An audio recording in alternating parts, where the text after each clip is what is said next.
Hi there. So I just made a video about the Fruit and Raisin Quick Bread. Really nice gift to give for the holidays. And I said in the video that I was going to follow through with showing how to make a gift wrap for this bread so you can present it to friends and family as a totally homemade, handmade gift, which is kind of awesome, especially in this day and age. So I'm going to show you how I'm making the gift wrap for the bread. So what I decided here is to keep the theme sort of natural, and I think that will complement giving a homemade bread. At least it will for me. This is a paper. You can get brown paper. If you don't want to use gift wrap, you can get some brown paper. That's what I have because I'm going to print it. And then I also have some twine that I'm going to use.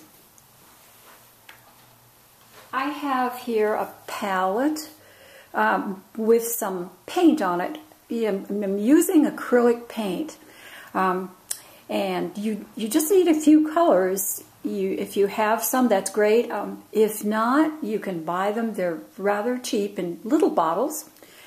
And then a little sponge. This is actually part of a larger sponge. I've been doing a lot of stenciling lately, so I've taken sponges and cut them into little squares like this. And you can see I have some green and some white on that I'm going to be using. And if you don't have a palette, of course, you can use just a plate. You know, this is my palette, so it's pretty elaborate, but you can use just a plate or a piece of aluminum foil. And keeping with the natural theme, I have this is actually some cypress fronds from my bushes outside, and that was easy enough to find. I think any kind of leaf that's flat would work. Any sort of, if you want to make a stencil, you can do that. In this case, I'm thinking that these dipped in the paint would make a nice pattern. What I'm going to do is, I have a little green here and a little white acrylic paint, and I'm just going to take the little sponge and apply it like that.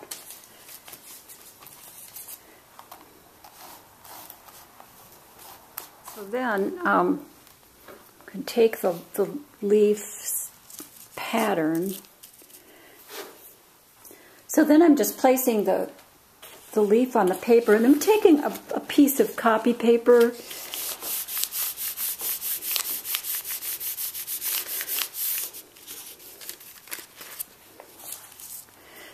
And you can see that makes a really nice pattern. I'm just going to repeat these. Maybe I'll stagger them like that.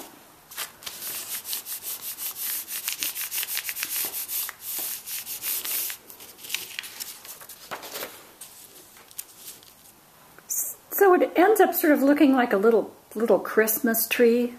I think I need a little more paint with that. So there's the second pattern there.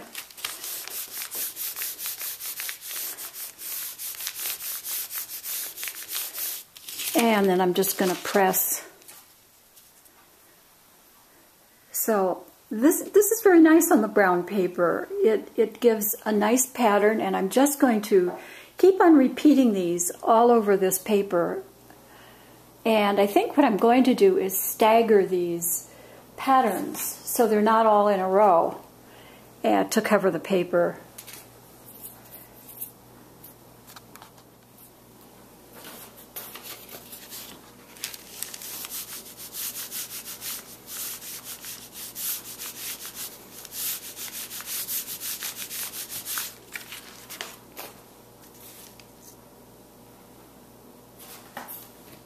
So that gives a really nice little shape.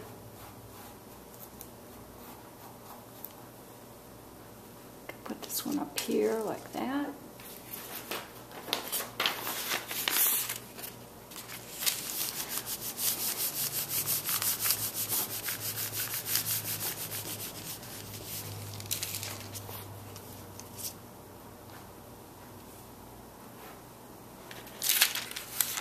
So you can see what a pretty pattern that is. I'm just going to continue until I have the paper filled. So you can see that the paper is dry, and I have some really nice wrapping paper here that I'm going to be using for wrapping that bread now. These, like I say, you can use anything you want, leaves or any kind of pattern to make this. And it took, what, maybe 5 minutes? Took about 10 minutes to dry. And the next thing, before I wrap this bread, I'm going to just cover it with foil to protect it. So there's my bread, all gift wrapped, homemade wrapping paper. It's really pretty. It's, I think, sometimes nice to just get away from, you know, what the stores tell us and retailing tells us what to do, and just go right ahead. And if you have the time, I think it just pays off for the season to create a gift that is just a little bit different.